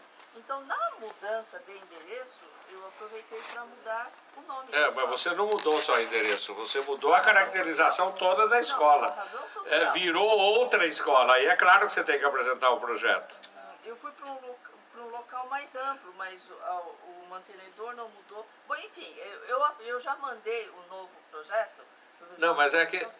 Não, a questão é o seguinte, simples mudança do nome do mantenedor ou do nome do diretor não caracteriza necessariamente mudança no projeto pedagógico. Agora, a mudança da orientação da escola, aí caracteriza mudança no projeto pedagógico. Mas não houve mudanças. Bom, enfim, eu mandei um novo projeto. Tudo bem. E conversei com o senhor, esteve aqui a comitiva do MEC, conheceu as instalações e tudo mais, mas até hoje eu não tenho ainda a homologação da nova versão escolar, com a nova razão social. E isso está me causando um problema muito grande, porque nas páginas do site da Embaixada, eu estou como não homologada, aguardando homologação.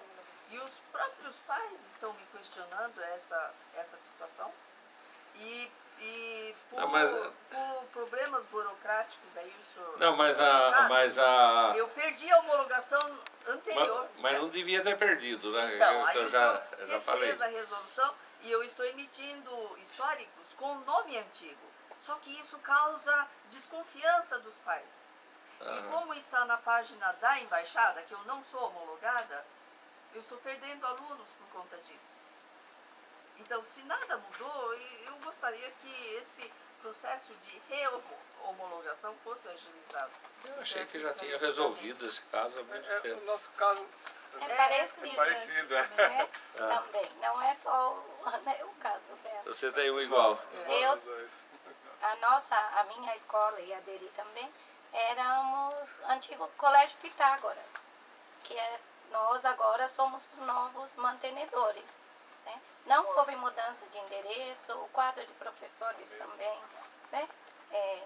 É o mesmo, o projeto pedagógico é o mesmo, porque a gente Agora, foi feita a comunicação... Eu até enviei na época, porque isso já aconteceu em 2009, né?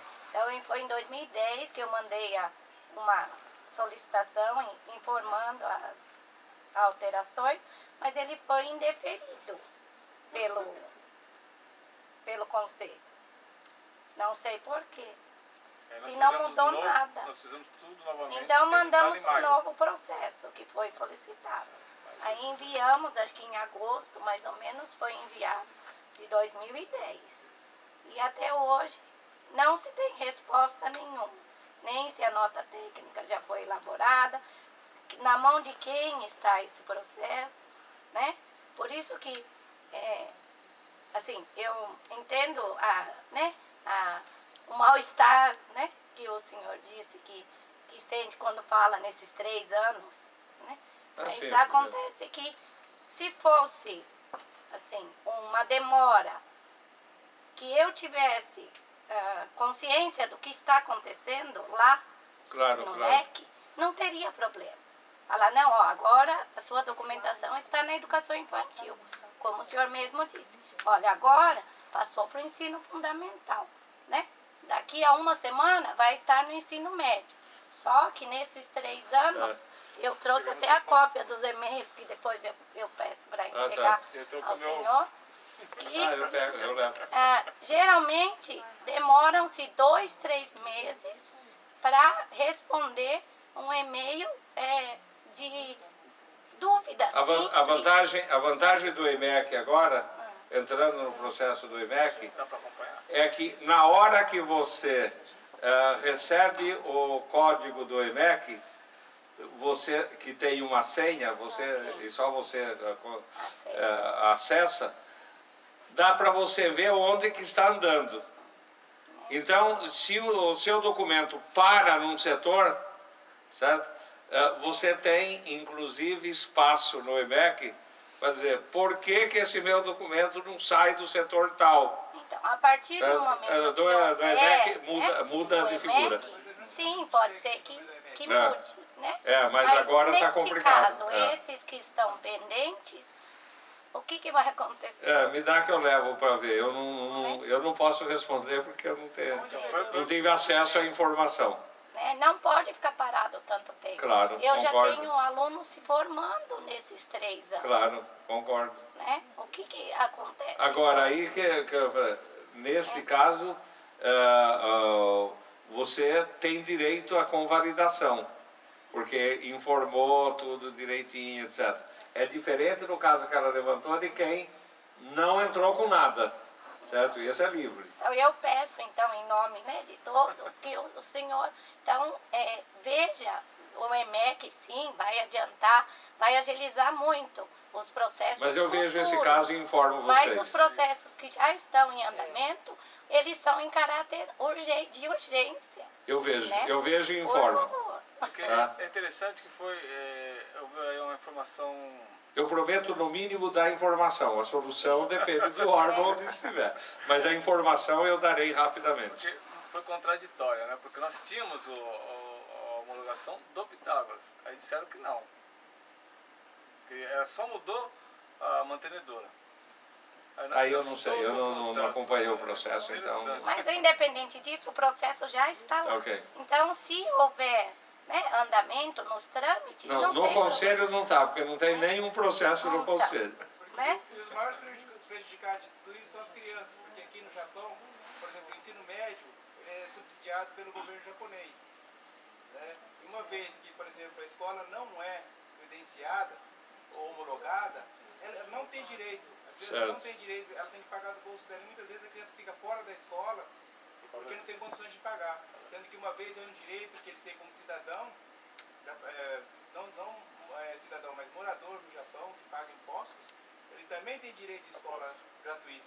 Só que ele não tem a escola gratuita porque muitas vezes a escola está esperando a homologação, só que não sai, então o governo não banca o estudo dessa criança. E mais Eu acho que é o problema de vários companheiros que estão aqui hoje com a gente. Porém, é que na época, quando ainda era o Colégio Pitágoras, o Colégio Pitágoras também tinha, perante ao governo japonês,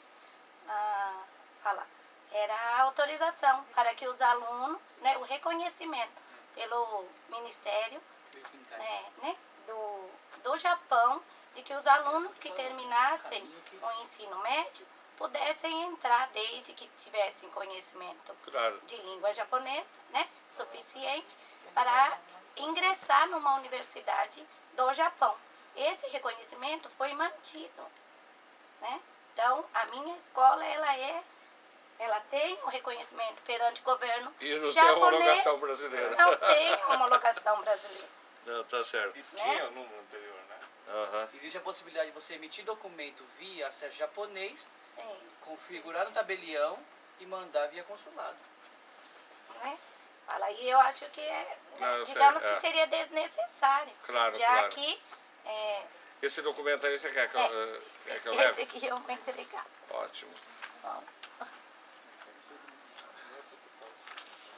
Uma coisa interessante que eu queria perguntar. Eu prometo que eu respondo. As escolas que existem escolas brasileiras que estão como escola japonesa. Então, não é reconhecido pelo MEC, por exemplo. E ela emite um documento histórico como escola japonesa. Isso é traduzido, o tabelião no consulado reconhece. Esse documento é válido? É válido, claro. Então, Caminho. é o caminho mais fácil. por enquanto, né? Enquanto não tem... É o caminho mais curto. Agora, claro, é válido.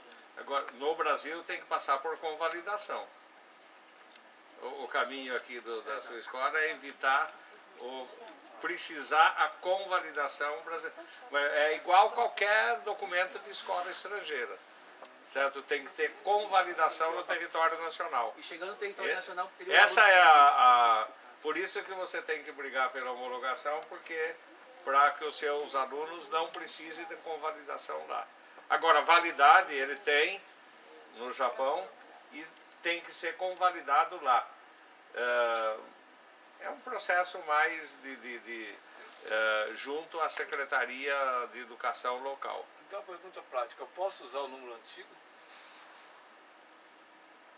Se não existe mais, eu não sei, eu não posso responder essa pergunta, porque se já foi considerado extinto, não. É porque... Você que está me dizendo que foi considerado extinto o número antigo, né? É porque associado ao número antigo tinha a assinatura de uma pessoa. Exatamente. Eu acho que não, mas não sei. Pergunta isso também, que daí eu verifico. O que eu não tenho resposta, eu vou perguntar para quem sabe. Eu não vou mentir para vocês, faça isso, eu não sei. Então, eu digo com clareza, não sei. Aquilo que depende do Conselho e é de norma do Conselho, eu respondo claramente. Aquilo que não é competência minha, eu levo para quem é de competência. Aquilo que eu não sei a resposta, eu vou procurar saber e devolvo. O senhor havia comentado a respeito da aplicação dos testes aqui no Japão, né? Existe a possibilidade do Enem? Também. Mas isso tem que ser estudado pelo INEP. Por isso que a gente colocou na resolução, poderão. Porque o INEP tem que ver as condições financeiras, tem outras variáveis. Exato, e não querendo deixar triste o colega aí, nós tivemos aqui na reunião antiga, esquece o Enem, viu? Eu também já estou ciente. O problema é o fuso horário. Não, o grande problema é fuso horário. É muito complicado. Porque tem que ser no mesmo horário. Então tem que... É viável, mas é complicado. Porque senão, se no Japão o cara faz aqui e passa um resultado para um aluno brasileiro, ele anula coisa boa, tem muito problema. 30, 40 milhões de reais. Processo na justiça para mais 20 anos. É muito complicado. Mas aí é um assunto que o INEP é que tem que decidir. Só comentando, nós temos casos de alunos que no terceiro ano do ensino médio foram para o Brasil para tentar o Enem, fazer lá. Isso ele pode fazer. Pra gente é complicado. O objetivo em novembro para beneficiar os alunos, para que eles possam participar. Não, isso é direito dele. Agora, a questão de fazer aqui, a questão maior é fuso horário. Mas o supletivo resolveram, né? Aqui em Espanha. Mas o supletivo não é exatamente igual. Certo? A prova não... Se o Enem decidirem fazer, como aplicado uma metodologia diferenciada, tentar fazer uma prova diferente, a tecnologia utilizada no Enem permite provas diferentes com o mesmo valor, etc. Mas aí tem que examinar do ponto de vista jurídico. Financeiro. Como? E financeiro. E financeiro. Porque a teoria de resposta ao item pode possibilitar isso. Entretanto, precisa ver como é que isso ocorre. Se financeiramente tem condições de fazer, juridicamente tem condições de fazer. É muito complexo isso daí. E como não é assunto meu, deixa lá para o Luiz Cláudio. Poderão. Isso é dele. Tá ok? Mais alguma questão? Professor, um diretor, ele pode assinar por duas escolas? Onde ele tem responsabilidade por duas escolas? Nada impede legalmente que um diretor possa ser diretor de duas escolas. Não tem uma... se a sua pergunta é simplesmente se pode assinar, eu diria assim, só assinar não. Ele tem que responder por, certo? Não, eu não entendi a sua pergunta, mas às vezes é importante explicitar o óbvio, certo? Tá ok? Mas nada impede que ele responda por 2 escolas. Tá ok? Então, obrigado a todos.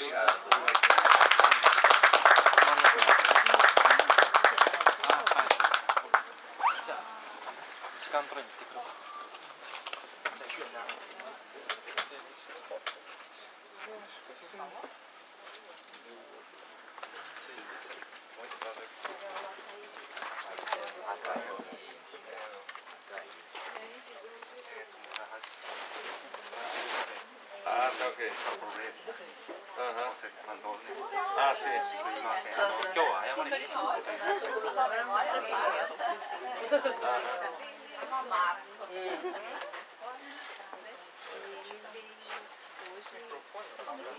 Muito obrigado.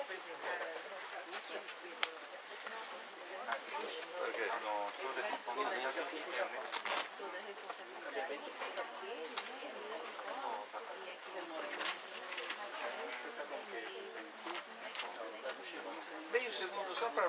Meio segundo a gente já conversa. Só para... Professor, eu inclusive o ano